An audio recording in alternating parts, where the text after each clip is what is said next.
बच्चों देखो, एक बात मैं आप सभी को फिर से समझा देना चाहता हूँ कि कंपनसेटरी टाइम 1 आवर और स्क्राइब फैसिलिटी। तो स्क्राइब फैसिलिटी तो आपको सिर्फ तभी लेनी है जब आपको सच में स्क्राइब की आवश्यकता है। अगर आप अपना एग्जाम खुद से लिख सकते हैं, मैं मल्टीपल टाइम मल्टीपल वीडियोस में ये बात बोल रहा हूँ क्योंकि ये एक इंपॉर्टेंस रखती है, इसीलिए इस बात को मैं बहुत जोर दे रहा हूँ कि स्क्राइब फैसिलिटी को आप यूज़ मत करना अगर आपको प्रॉब्लम नहीं है तो। अगर आप अपना एग्जाम आराम से कर सकते हैं, OMR भर सकते हैं, क्वेश्चन पढ़ सकते हैं, ठीक है, तो आपको स्क्राइब फैसिलिटी लेने की आवश्यकता नहीं है, आपको नहीं लेना चाहिए। दूसरी बात, कंपनसेटरी टाइम। अगर आप स्क्राइब फैसिलिटी लेते हैं या आपको डिफिकल्टी इन राइटिंग है, यानी पेपर को लिखने में आपको प्रॉब्लम है, आपने ये फॉर्म भरा हुआ है, तो या आपने सिविल हॉस्पिटल जाकर आप ये वेरिफिकेशन करवा चुके हैं, एनेक्शर सेकंड आपने भरा हुआ है या थर्ड आपने भरा हुआ है, तो फिर आपको कंपनसेटरी 1 आवर तो मिलना है, ये तो गारंटी हो गया। लेकिन अब दूसरे बच्चों का ये पूछना है कि अब ये हमें मिलेगा या नहीं मिलेगा, हम तो स्क्राइब नहीं ले रहे, हमको ऐसी कोई प्रॉब्लम तो नहीं है, लेकिन हाँ डिसेबिलिटी बेंचमार्क है, ब्लड डिसऑर्डर है, हियरिंग है, या स्पीच है, या इंटेलेक्चुअल है, या मेंटल है, या लोकोमोटर डिसेबिलिटी है लोअर लिम्स में, लिखने में तो कोई दिक्कत नहीं है, पेपर को करने में कोई प्रॉब्लम नहीं, क्या एक्स्ट्रा 1 आवर मिलेगा या नहीं मिलेगा? देखो, अकॉर्डिंग टू NTA बुलेटिन नहीं मिलना चाहिए। और हर बार, पिछली बार भी यही नोटिफिकेशन थी, लास्ट ईयर भी यही थी, उससे पहले भी यही थी, लेकिन फाइनली होता क्या है? फाइनली होता ये है कि आपको मिलती है फैसिलिटी मैक्सिमम सेंटर्स पर। बच्चों को अगर उनकी डिसेबिलिटी 40 या 40 अबव है तो उनको ये लाभ मिल जाता है कि उनको रिजर्वेशन मिल जाता है, 1 आवर एक्स्ट्रा मिल जाता है। क्या होगा अगर ना मिले तो बेटा देखो, इसकी कोई गारंटी तो नहीं है। गारंटी वही है जो मैंने आपको बताया कि आप स्क्राइब फैसिलिटी लें या लिमिटेशन इन राइटिंग, लेकिन वो लेना कब है? जब सच में आपको जनरली ऐसी प्रॉब्लम हो। नहीं है तो 1 आवर आपको मिल सकता है, और नहीं मिले तो फिर कोई ऑप्शन आपके पास है नहीं। और बाकी जब एग्जामिनेशन आएगा मैं आपको और ज़्यादा बेहतर गाइड करूंगा कि कैसे आप 1 आवर वहाँ डिमांड करेंगे। अभी उसकी आवश्यकता नहीं है, अभी आप नीट प्रिपरेशन कीजिए, रजिस्ट्रेशन बहुत ध्यान से कीजिए, स्टेप बाय स्टेप कोई गलती मत कीजिएगा। All the best.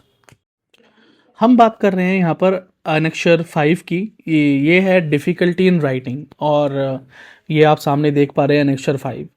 अगर आपको चाहिए तो इसे मैं अपने टेलीग्राम चैनल पर प्रोवाइड करा दूंगा, लिंक वीडियो के डिस्क्रिप्शन में है। बाकी ये हमारे नीट बुलेटिन के अंदर ऑलरेडी है। ये उन बच्चों के लिए है जिनका डिसेबिलिटी परसेंटेज 40% से कम है।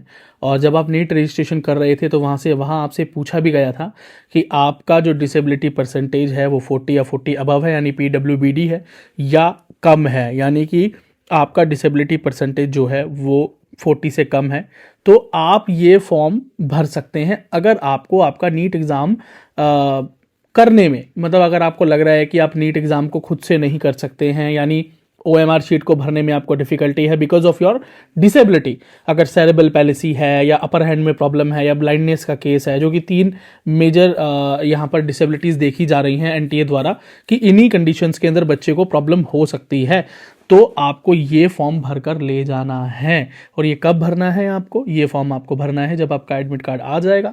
एडमिट कार्ड आ जाने के बाद आपको, क्योंकि इसमें सेंटर की जानकारी भी डालनी है आपको, तो और भरना है स्क्राइब की इन्फॉर्मेशन, यानी कौन आपके बिहाफ पर वहाँ पर जाएगा आपके साथ, और उसकी क्वालिफिकेशंस क्या होंगे, और आपके सिग्नेचर वहाँ पर डलेंगे।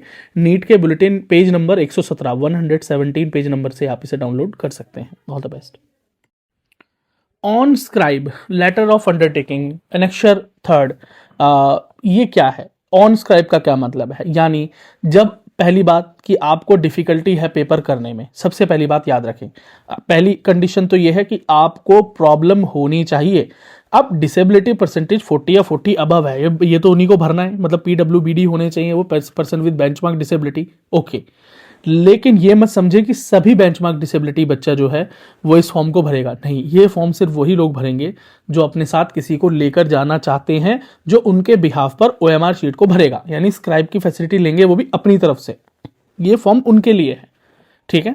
तो यहाँ पर आपको भरना है इस फॉर्म को, स्क्राइब की डिटेल डालनी है, स्क्राइब की जो मैक्सिमम क्वालिफिकेशन है वो आपको डालनी है, वो अटैच भी करना है यहाँ पे, और इसको सिग्नेचर करवाना है। और अच्छा, एक चीज़ याद रखना कि ये स्क्राइब फैसिलिटीज आप तब ही लेना जब आपको एक्चुअली प्रॉब्लम हो, यानी ब्लाइंडनेस का केस है, अपर लिम्स यानी हाथों में, दोनों हाथों में कोई ना कोई इस प्रकार की प्रॉब्लम है कि आप पेन होल्ड नहीं कर सकते, गोले भर नहीं सकते, मतलब OMR को भर नहीं सकते, आपको प्रॉब्लम होगी, या आप देख ही नहीं सकते, ब्लाइंडनेस का केस है, या बहुत कम दिखाई देता है तो कोई पढ़कर बताएगा आपको, ठीक है।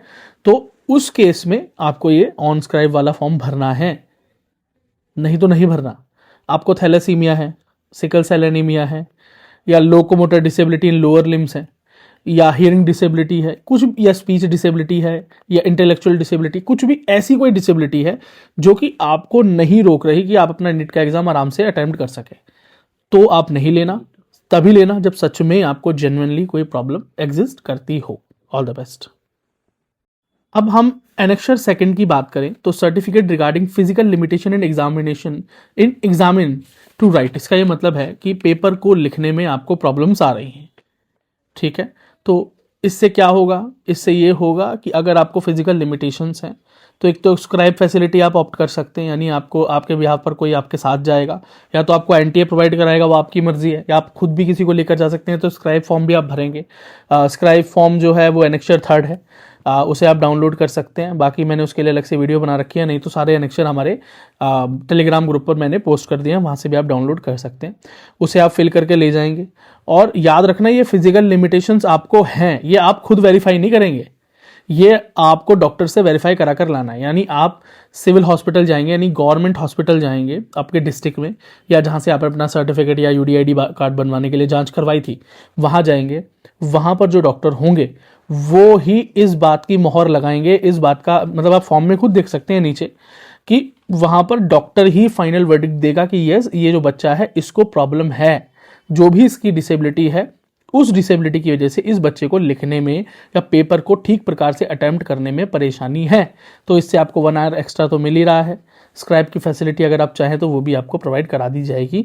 तो यह है एनेक्चर सेकंड। लेकिन अगर आपको ऐसी कोई प्रॉब्लम नहीं है तो आप ऐसा कोई मिस एडवेंचर करने की कोशिश भी ना करें। अगर आपकी डिसेबिलिटी है 40 एंड 40 अबव है, लेकिन आपको लिखने में कोई प्रॉब्लम नहीं है, आप अपना OMR शीट आराम से भर सकते हैं, एग्जामिनेशन जो एग्ज़ाम पेपर है, क्वेश्चन है, उन्हें पढ़ सकते हैं। खैर समझाने के लिए तो कोई नहीं आ सकता। अगर कोई बोले नहीं जब पढ़ के मैं समझ नहीं सकता, मुझे कुछ इस प्रकार की प्रॉब्लम है कि मैं समझ नहीं सकता, नहीं, तो इस प्रकार की हेल्प आपको नहीं मिल सकती, क्योंकि आपका अगर स्क्राइब भी आपको दिया जाएगा तो वो आपके बिहाफ पे आपका पेपर सॉल्व नहीं कर सकता। खैर छोड़िए, इवन वो आपको क्वेश्चन एक्सप्लेन भी नहीं कर सकता, वो सिर्फ क्वेश्चन को पढ़ेगा, आपको बता देगा। 2 बार पढ़ेगा, 10 बार पढ़ेगा, जितनी बार कहोगे पढ़ेगा, आपकी OMR भरेगा, लेकिन वो आपको क्वेश्चन को एक्सप्लेन नहीं कर सकता। ये स्ट्रिक्ट गाइडलाइंस हैं। इवन उसका क्वालिफिकेशन जो स्क्राइब है, उसका क्वालिफिकेशन भी आपसे मैच होना नहीं चाहिए। समझ रहे हो? तो इस बात का ध्यान रखना। All the best. अब हम बात करते हैं PWD एडमिशन्स की गाइडलाइन। तो अगर हम बात करें कि गाइडलाइन क्या कहती हैं, तो according to RPWD act and NEET bulletin में साफ साफ पॉइंट 1 के अंदर भी मेंशन है कि वो बच्चा जिसे बेंचमार्क डिसेबिलिटी है, यानी 40% एटलीस्ट डिसेबिलिटी है या उससे अबव, तो वो एलिजिबल है PWD एडमिशन्स के लिए। ठीक। खैर, नीट फॉर्म भरने से सीधा आपको एंट्री तो नहीं मिल जाती, एडमिशन तो नहीं मिल जाता। नीट रिजल्ट आने के बाद आपको क्रॉस वेरिफिकेशन तो कराना पड़ेगा, अपनी डिसेबिलिटी की जांच करानी पड़ेगी, और उस जांच में अगर सिद्ध होता है तो फिर आपको रिजर्वेशन मिल सकता है, एडमिशन मिल सकता है। तो ये डिस्क्लेमर भी है, उसके ऊपर भी मैंने अलग से वीडियो बनाई है। जब आपने नीट रजिस्ट्रेशन किया होगा तो जैसे ही PWD का ऑप्शन शुरू होता है, शुरुआत में ही आपसे पूछते हैं आप एक डिसेबल पर्सन है या नहीं, तो वहीं पर आपको डिस्क्लेमर देखने को मिलता है। उस डिस्क्लेमर में साफ साफ है, नीट रजिस्ट्रेशन ऐसे PWD भरने से आपको सीट भी ऐसे PWD मिल जाएगी, इसकी कोई गारंटी नहीं है, क्योंकि भैया ये तो सब्जेक्ट है किसका, कि आपको क्रॉस वेरिफिकेशन में आपकी पुष्टि होती है या नहीं, PWD पुष्टि होती है या नहीं। अगर हो जाती है तो ठीक है। और आपको यहाँ टोटल जो रिजर्वेशन देखने को मिलता है in government medical colleges only, all India में, तो वो देखने को मिलता है 5%। ऑल इंडिया में गवर्नमेंट मेडिकल कॉलेजेस में 5% सीट्स आपके लिए रिजर्व रहती हैं। ये एक हॉरिजॉन्टल रिजर्वेशन है। All the best. यदि ये कंटेंट आपको रिटर्न फॉर्म में चाहिए तो हमारे Telegram, Instagram and WhatsApp group पर फ्री ऑफ कॉस्ट ये अवेलेबल है। और इसके अलावा और भी important cut offs and important data regarding NEET और रिगार्डिंग जेई और जो भी आपके लिए इंपॉर्टेंट डेटा वो free of cost and updates हमारे सोशल मीडिया पर अवेलेबल है। तो जाइए, उनका लिंक इस वीडियो के डिस्क्रिप्शन में है। टेलीग्राम, इंस्टाग्राम एंड व्हाट्सएप और फेसबुक को जाकर ज्वाइन कर लीजिए। आप वहां पर अपनी क्वेरी भी हमसे पूछ सकते हैं, आप अपने सवाल भी वहां रख सकते हैं। बाकी वीडियो को लाइक, चैनल को सब्सक्राइब करना ना भूलें और यदि आप मुझसे पर्सनली जुड़ना चाहते हैं तो मेरा नाम है विक्की सिंह और द विक्की सिंह नाम से मेरा इंस्टाग्राम हैंडल है, जिसका लिंक भी इस वीडियो के डिस्क्रिप्शन में, वहां भी आप मुझसे जुड़ सकते हैं। और जाते हुए यदि आप एज ए मेंबर हमसे जुड़ना चाहते हैं, क्योंकि मेंबर होने के बहुत से फायदे हैं, जैसे कि members only video, members only live chat, members के अर्ली रिप्लाईज होते हैं उनके कमेंट्स के, उनके मेल के, और फोन सपोर्ट भी है। और इवन अगर आप पीडब्ल्यूडी कैंडिडेट हैं तो पीडब्ल्यूडी कैंडिडेट्स के लिए तो अलग से मेंबरशिप के ऊपर पीडब्ल्यूडी प्रोग्राम चल रहा है, जिसके लिए आपको गाइडेंस दी जाती है कि किस तरह से आप इस बार अपने फिजिकल वेरिफिकेशन को, जो क्रॉस चेकिंग होती है आपके एडमिशन से पहले, को पास कर सकते हैं। उसके लिए आपको ज्वाइन बटन पे क्लिक करना है, जो कि सब्सक्राइब के बगल में है, और उसका लिंक भी इस वीडियो के डिस्क्रिप्शन में, वहां से भी आप क्लिक करके ज्वाइन कर सकते हैं। चलो मिलते हैं आपसे अगली वीडियो में। धन्यवाद।